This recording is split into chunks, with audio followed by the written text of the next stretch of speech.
One voice cannot defeat the sound of many. And when many carry the sound of one, we hear a sound lifted to the heavens. Today, we learn from the understanding, the innocence, and the enthusiasm of the unbeatable Mandaue Children and Youth Chorus. Ako si Paolo Varela. Mabuhi ka, Sugboanon!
For this episode of Mabuhi ka, Sugboanon, we have a very special feature. Not only will we be talking to one person, we'll be talking to a whole choir. And it's not just any choir. In this recent decade, no other choir has given recognition and pride to the Philippines and to our very own Cebu, none other than the Mandaue Children and Youth Chorus. And with us here today is the whole lot, and of course, with their musical director and conductor, Maestro Dennis Sugarol. Hello, everybody. So I'll be throwing you guys a whole lot of questions, but first off, how many gyuta, sir, in the whole chorus, in the whole choir? How many individuals and talented people are there? Well, there is a traveling group, around 30 members. Then we also have a trainees. Then these are the young members, about 15 or 20 of them. So all in all, we're 50. How did we start? How did the chorus start to become? Well, if we speak about history of the choir, nagsugod ta sa Mandaue School for the Arts, and it is called the Mandaue School for the Arts Children's Choir that competed in the National Music Competition that was way back 2004. And then it evolved into a community-based children's choir. It became a Mandaue Children's Choir. And then since we have grown-up members, youth, so we cannot keep on calling them Children's Choir anymore. So we opened our doors to youth members, so we became the Mandaue Children and Youth Chorus. Syempre, as the years go by, these individuals also grow with the chorus and grow with the choir. And 8 years now. just to give a rundown of all the achievements so far that these guys have given us, yes, first prize in the national music competitions for young artists. That was in 2004. They've given us, in 2007, gold medals in 3 categories for the first Asian Choir Games in Jakarta, Indonesia. At the same time, first prize, no second, no third, for the Gran Prix of Choirs. That's for the World Choir Championships in South Korea, July of 2009. At the same time, in 2011, Folklore First Prize, Jury Prize for the Youth Choir category, also for the Hong Kong International Youth and Children's Choir Festival. So these are some of the international stints that that the whole chorus has given pride to the Philippines and of course to Cebu. Now, akong pangutanong ka mo, giunsa niyo pag-apil? How did you guys start? Actually, I joined the choir through an audition, and I heard of the choir because my best friend was joining the choir. I've been part of the group since 2010. even before then, you really just wanted to join the chorus, the choir, or did you really have that talent to sing already? I was a student, a voice student of Sir Dennis since 2009. So I knew of the choir very well and I attended their concerts. So I really wanted to join the choir. Anybody else? Go ahead. Yes, go. I also joined the choir when I was grade 6. Grade 6, I'm wow. one of the original members in this group. So I auditioned at first to him. We also my classmates auditioned. As soon as you got in, since then you've been part of the choir. Yes, sir. He is now my assistant music director. Wow. So all these, how many years have you been a part of the choir? I've been here for 8 years. 8 years now. Yes, sir. So makaingon ta, isa sa mga pinaka-dugay, pioneering talent in the choir. Wow, that's great. Ikaw mo isa sa mga pinakadagang experience, makaingon ta. Na of all these things that you've done, ikaw na feel gini mo tanan. Yes, sir. Wow, that's great. How has it been? How has the journey been for you? It's really life-changing for me, and also my personality changed because of the choir. And really joining a group like this changed everything, in especially a kid like me joining at grade 6. Well, you're not a kid anymore, diba? How many original members are there? Raise your hands. From way before. Wow. So go ahead. How did you guys start? How did you start way back then? We also know that you auditioned, but how did you get to join the group? Nag-start sa school, gipa-audition mi tanan from grades 4 to high school. Then moto kanang audition si Sir din. Kanang kanta mi din, ana siya nga nasud daw mi sa choir, mo siya ang start sa tanan. Of your journey. Pila na makaka-years nga nakakauban? Almost 8 years. 8 years also. Wow. So how does building these children into growing up and being with music individually, sir? They have talent. That's how you pick them out. How do you discover the talent? Well, we think of raw talents, right? And then developing it. So I think most of them, they have this raw talent. When we audition them, it is very important that the ear is there. Katumong ba, dili yabag ba? Jesus kung yabag unsaon na lang. Kanang maglabad ato ulo. So mo ginay primero nga at least makaigo lang sa tono. Unya, kung dili kay makaigo sa tono, di sa sila apply sa choir, they will undergo training and then special lessons in voice until nasa tay ubang members karon nga purteng yabaga sa ora, nya karon nasud na sila sa choir kay nawa na may ilang kayabag. So kay ba ka Paula nga dili ko mutuo nga naitaw nga yabag. Kung nalay effort nga buhaton.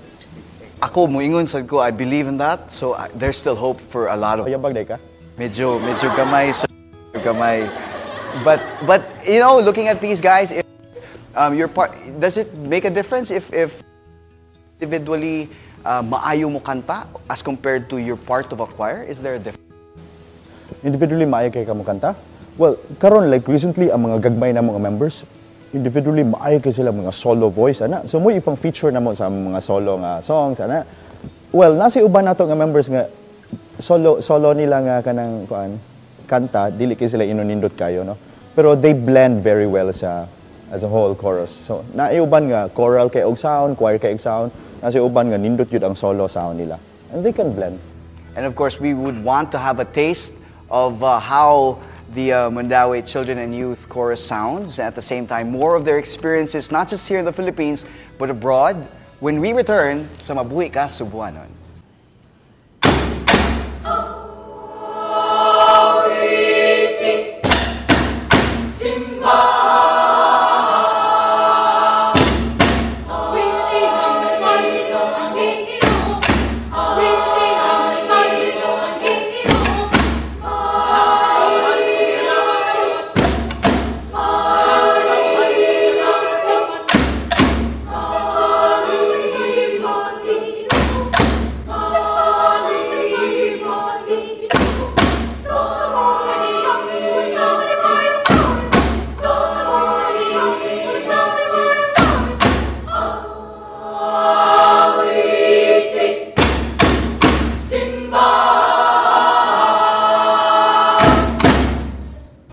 And we are still here with the Mandaue Children and Youth Chorus, of course, with their maestro, Dennis Sugarol. Sir Dennis, in the aspect of rearing these children, most of them from 8 to above, to early 20s even, daghanan ni nila nga nidako na gyud nga appeal sa Mandaue Chorus. You've developed a bond with them, definitely. I have to say, in all of these journeys that you've had, unsa may special sa kini nga grupo nga naabot tag ing-ani ka ngilingig nga recognition and pride nga inyong gidala sa ato ang nasod? Well, we instill in the kids, the choir, to dream and to make this dream into a reality. So, like for example, 2004, wa pa sila ni-appeal sa contest. Makita na ako sila picture sa trips na ako abroad before. Makita na ako, lipay ka sila. So, they said nga, nindot unta makangadto mi, no? Would you believe nga nakangadto gid mi? Kana bitaw nga, imo lang silang tudluan nga mo damgo, nga may tabo ang ilang damgo. Amazing, because sa US, nakangadto naman sa uban ani sa Amerika. And then, until now, sige ra gyapon migdamgo. So, hantod man mi mamatay, nagsige ra gyapon migdamgo. And then we want to do that collectively, kanang kami tanan magdamgo, dili lang usa or kuan. And also kaning discipline is very important. So, siguro usa sana nga mo nang permit ka daog sa gawas kay kanang values, the discipline inana ihatag nato sa mga bata. So, nagkat-on sa gud sila ana. Over the years, mo nang naagyapon sila sa grupo kay they find fulfillment and satisfaction of what they do. And speaking of discipline, I know for a fact na ikaw, as a musical director, you have a specific way of teaching your kids in terms of how to develop their skills. Can I ask you guys, siyempre, with the level of standard nga giset sa ni Maestro kaninyo, and at the same time, the level of playing field that you guys are playing at, which is world class, is it hard to maintain ang inyong practice, ang inyong rehearsals? How do you maintain your talent and ang inyong skills as a group? Anybody? Go ahead. We rehearse about 2 hours in daily practice, and then we rehearse from 4 or 5 hours when we compete, just like when we did last year. So, sa among rehearsals, mag-agad mi sa mga schedules because some of our members, including me, mga college na, and others are still in high school and elementary. So, murag lain-lain jud ang mga schedule. So, muna, magsabot mi kung kanus ami mag-rehearse para makaabot tanan. Pero whenever you do get to prepare for these rehearsals, you do it every day? Every day if we're going to competitions. Pero if rehearsals lang monthly, we do it twice a week or thrice a week. So you really maintain a standard for these guys? Well, the demand is higher if there's a competition or tour upcoming. So we rehearse like for 2 months every day. And that's like 2 to 4 hours every day. When there's no tour upcoming, then we rehearse twice a week, 3 times a week. So, what do you make them do when you have your rehearsals? well, we start vocalizing. And then as we progress, we learn new songs. And then it's integrated also choreography, movements.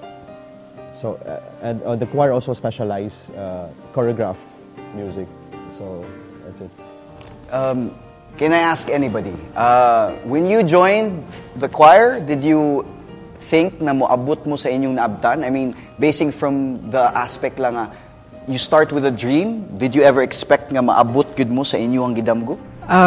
That was my very unforgettable experiences. That was way back 2009, 3 years ago. First time ko ni-enter sa choir, it was in Korea. Then that was very memorable kasi that was the first time I entered the choir, and also the first time I went abroad, and also the first time I experienced winning a competition with the choir, and really first times do a magic. The feeling is di gina siya makalimtan nimo individually sa imuhang kinabuhi na inyuhan na gid na. That's true. Very nice. Now, at the same time, like you get you get these opportunities to perform in such a huge crowd, in such a venue nga, it's not in the Philippines, it's outside the country. Do you feel pressure prior to performing in these certain circumstances?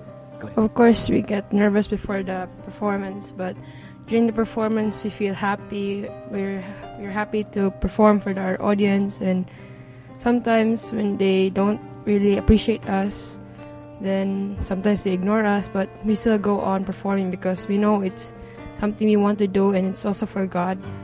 But no matter what audience we're performing for, it's still the same quality, the best that we can give. Always the best you can give. And I think we would have to say, I would have to say there's a lot of pride when I say it, that you guys are definitely the best because you're unbeatable. Right now, you are definitely unbeatable. And I think that deserves a lot of smiles coming from you guys. That's true. Now, dagan na kayo mong achievements. That's true. Even on the local scale, Garbo sa Cebu, citation, you have the Perlas Award, which is the highest award for performing arts here in Cebu. And at the same time, you have the Ani ng Dangal Awards, the Harvest of Honors from the NCCA, National Commission on Culture and the Arts. Now, these local recognitions, do they make you strive to attain more?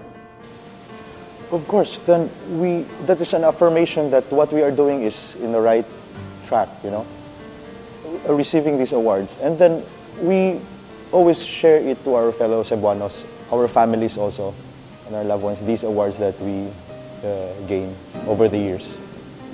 So at the same time, it's a benchmark that what you're doing is definitely on the right path. You're doing something really great. You're not just giving recognition to the Philippines, but especially to Cebu. That's why, you know what, we created this Center for Cebu Choral Artists, because we don't want to be exclusive Mandaue only, who can achieve or like, you know, we want to bring this training, this kind of concept to the grassroots, to the other parts of Cebu, like in the north and the south. So we created the Center for Cebu Choral Artists, hoping that we can share what we also achieve here in this group. How do you maintain the group? How do you support yourselves? I mean, I understand that a lot of the parents and the community is giving a whole lot of help. Pero saan niyo pag-maintain? Like, of course, you get to fly all of these people to different parts of the world. How do you support the group? Well, we know that the group is self-supporting also. Like these kids, when they undergo training, they pay also, and then mostly the families are helping them, supporting them.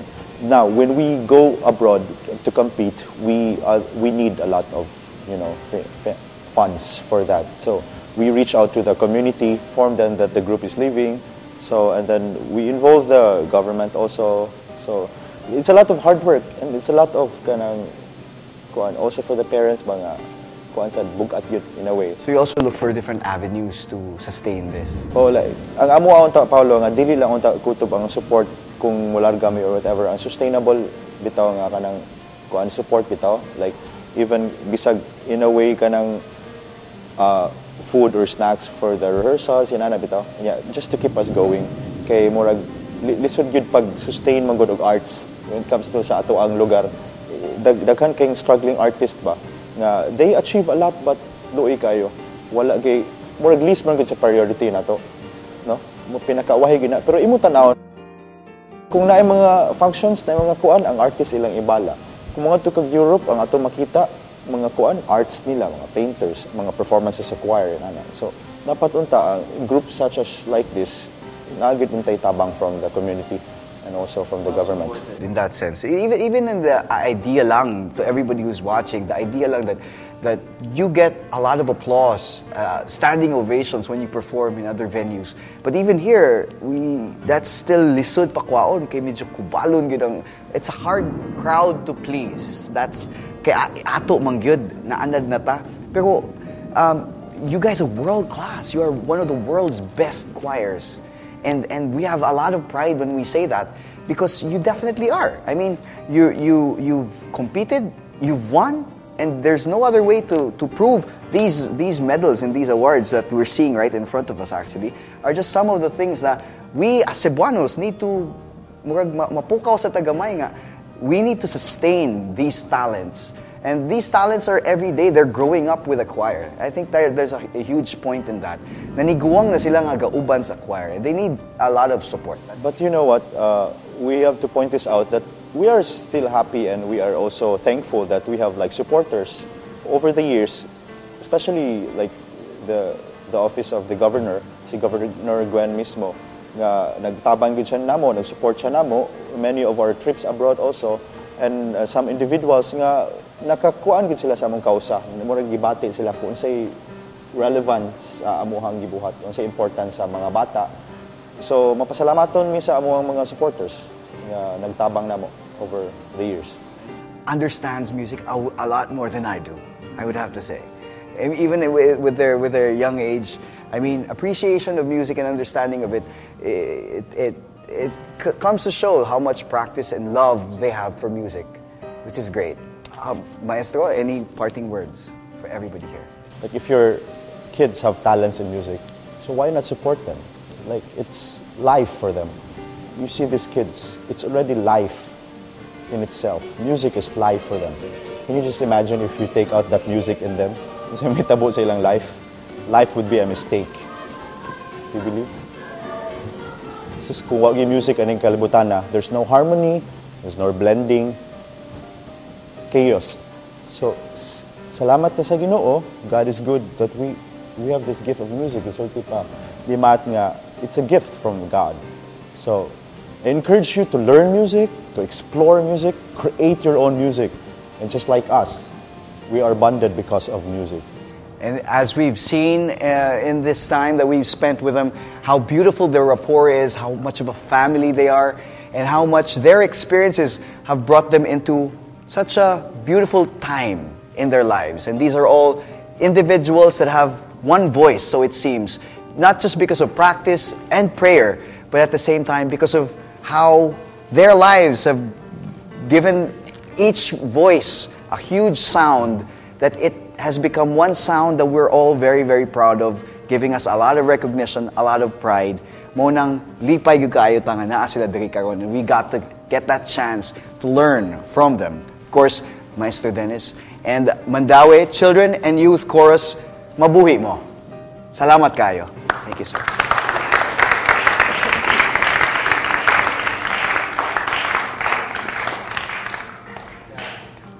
Every performance is a big performance, with hard work, proper training, and an appreciation to your craft that becomes regular practice. Truly, there is no feat that you can't achieve. The achievements of the Mandaue Children and Youth Chorus has given us a lot of pride. Yet, it has given us an awareness that there's still more yet to be done. And we definitely need to support those that gives us pride. By prayer and practice, we maintain the Cebuano truly is world-class. Ako si Paolo Varela. Mao kini ang Mabuhi ka Sugboanon.